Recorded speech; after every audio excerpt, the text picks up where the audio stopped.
రావమ్మ మా ఇంటికి అమ్మ రాజేశ్వరి అంబ పరమేశ్వరి, నువ్వు రావాలమ్మ మా ఊరికి అమ్మ రాజేశ్వరి అంబ పరమేశ్వరి.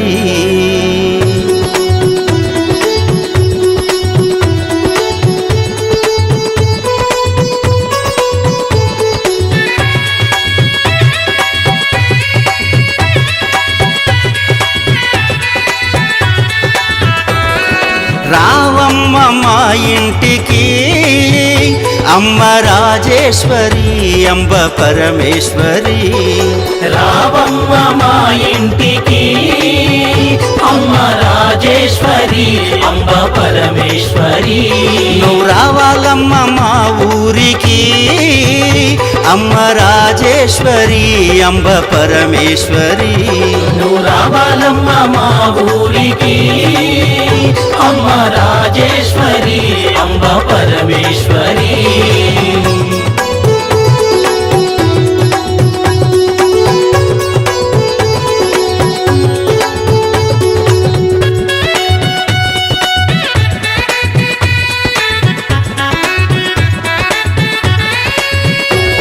నువ్వు స్నానమాడ కృష్ణవేణి తీరమున్నది, నువ్వు కట్టుకోను కంచి పట్టు చీరలున్నవి.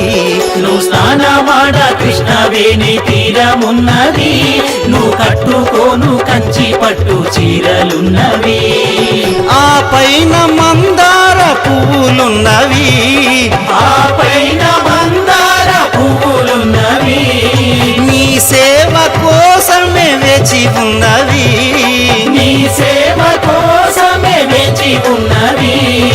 రావమ్మ అమ్మ రావమ్మ తల్లి రావమ్మ మా ఇంటికి అమ్మ రాజేశ్వరి అంబ పరమేశ్వరి, నువ్వు రావాలమ్మ మా ఊరికి అమ్మ రాజేశ్వరి అంబ పరమేశ్వరి.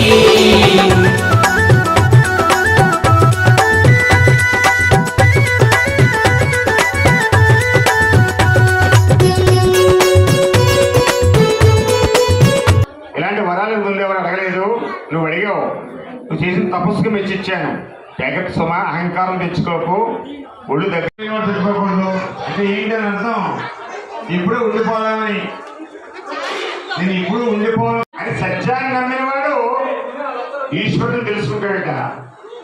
వాళ్ళంతా చేతగారు వెళ్ళిపోయినాయి. మా తాతగారు మా నాన్నగారు గుర్తులో పెట్టాలనుకున్నాడు, అందుకని బ్రహ్మగారు ఈ వరాలను పొందాడు. ఏం వరాలు ఇంట్లో తెలుసుకోకూడదు. ఇలాంటి వరాలు ముందెవరు అడగలేదు, నువ్వు అడిగావు. నువ్వు చేసిన తపస్సుకు మెచ్చిచ్చాను. జగత్ సుమ అహంకారం తెచ్చుకోకు, ఒళ్ళు దగ్గరికి బతుకన్నాడు బ్రహ్మగారు. వెంటనే వీడికి అహంకారం వచ్చేసింది హిరణ్యకశిపుడికి. ఆ దుర్గమ్మ తల్లి వైభవాన్ని మీకు చెప్పే ప్రయత్నం చేస్తాను. పోతన గారు భాగవతాన్ని మొదలు పెడుతూ అంటారు, అమ్మల గన్నయమ్మ ముగ్గురమ్మల మూలపుటమ్మ చాలా పెద్దమ్మ, సొరారులమ్మ కడుపారడి ఉచ్చినయమ్మ, తన్ను లోనమ్మిన వేల్పుటమ్మల మనంబుల నుండియమ్మ దుర్గమాయమ్మ, కృపాప్తి ఈవుద మహత్వ కవిత్వ పటుత్వ సంపదల్ అంటారు. అంటే ఇప్పుడు చెప్తాను, మీకు వినండి. ఒకానొకప్పుడు దుర్గమాసురుడు అనే రాక్షసుడు తపస్సు చేశాడు. తపస్సు చేసి వాడు వరాన్ని పొందాడు. ఏంటి వరం?